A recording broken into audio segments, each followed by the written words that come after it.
So guys, for the first step, you want to head over to any web browser and then type in Windows 7 wallpaper. Click on it and then go to images. You want to find the wallpaper that will fit your screen.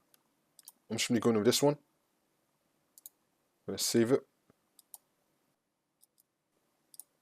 Now I'm going to make it my Windows 10 wallpaper.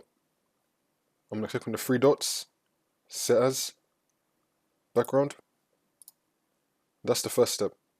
And now for the second step, you want to head over to any web browser and then type in classic shell. Click on enter.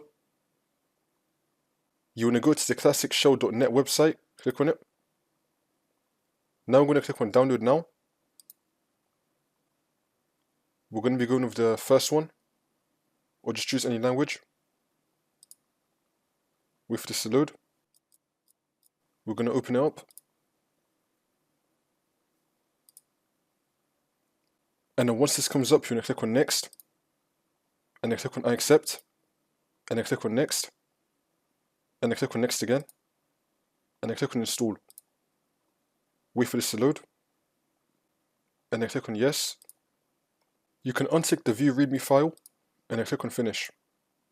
And then once you have that installed, you want to head over to search and type in classic.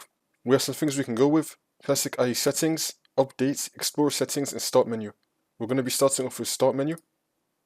You want to select Windows 7 style, and if you want, you can also replace the start button. It's up to you. It will then replace the start button right here.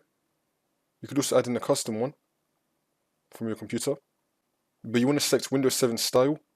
You could also do classic with 2 columns and classic style. It's up to you. And then click on select skin.